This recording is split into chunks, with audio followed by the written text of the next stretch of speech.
तो सर अब बताइए, सब लोग इंतजार कर रहे हैं, कौन सा लंबी अवधि का स्टॉक है जो विघ्नों को हर लेगा? बिल्कुल एक बहुत ही बेहतरीन फंडामेंटल वाली कंपनी एंथम बायोसाइंसेस, हाल ही की लिस्टेड कंपनी, और यहाँ पर खरीदारी करने की राय है। न्याजी अगर आप भूल गए तो मैं आपको बता दूं कि इस आईपीओ के वक्त मैंने आपको बोला था, एक बार पहले मजगांव डॉक के वक्त बोला था कि आधा दिन की छुट्टी लेकर जाएं दीप, और उसके बाद इसके लिए भी मैंने कहा था कि ये एक ऐसा आईपीओ जिसमें आपको एप्लीकेशन जरूर लगानी चाहिए, चाहे तो छुट्टी लें, लेकिन 2 से 3 साल के लिए स्टॉक आपके पोर्टफोलियो में होना चाहिए। ऑफकोर्स लिस्टिंग के बाद से एक स्टॉक में अच्छा एक्शन आया है, 570 रुपये के आसपास इश्यू प्राइस थी, अब 840-50 के आसपास है।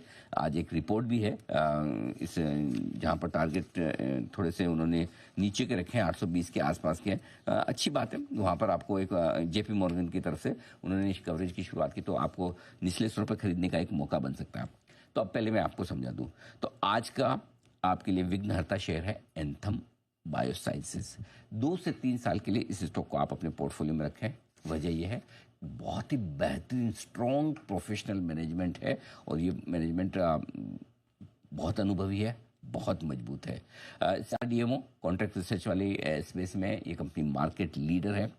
ब्लॉकबस्टर ड्रग्स जो ड्रग्स इनकी $1 बिलियन से ज़्यादा की हो जाती है, उसको ब्लॉकबस्टर ड्रग्स कहते हैं। इसका अमेजिंग ट्रैक रिकॉर्ड है, सक्सेस रेशियो जबरदस्त है, कस्टमर्स के साथ ऑन एन एवरेज 12 साल की रिलेशनशिप है, स्ट्रॉन्ग रिलेशनशिप है। 12 साल की रिलेशनशिप फार्मा कंपनी में बहुत बड़ी और लंबी होती है। Financial track record amazing, positive cash flows, negligible नहीं के बराबर डेट है। हर एक पैरामीटर पर आप फाइनेंशियल देखेंगे, दूसरी सारी इस स्पेस की कंपनी से सबसे बेहतरीन है। ROE, ROC, ये सारे लेवल्स पे आप देखेंगे। डिवीज से छोटी है, लेकिन क्वालिटी के मामले में डिवीज से बिल्कुल कहीं दूर दूर कम नहीं है, और एक ये नया डिवीज बनने की ताकत रखती है ये कंपनी। इस कंपनी के बारे में आप जितना पढ़ेंगे उतना आपको प्यार होगा इस कंपनी से। और मैं ये कहूँगा कि ये कोई आज के लिए है नहीं, ये निवेश के लिए आज से 2 से 3 साल के लिए आपको पैसा लगेगा, इसलिए आराम से इसकी 2-4 रिपोर्ट पढ़ी है।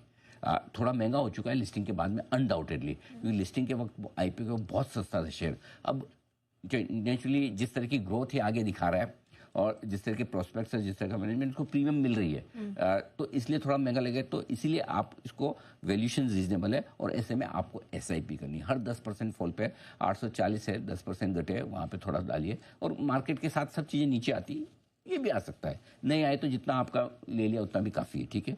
और जो लो रिस्क लेने वाले इन्वेस्टर्स हैं, जनरली मैं इस तरह के स्टॉक्स में कभी बात नहीं करता स्टॉप लॉस की, लेकिन कई बार होता है कुछ स्टॉक्स गलत भी हो जाए, कर जाएं, यू नेवर नो।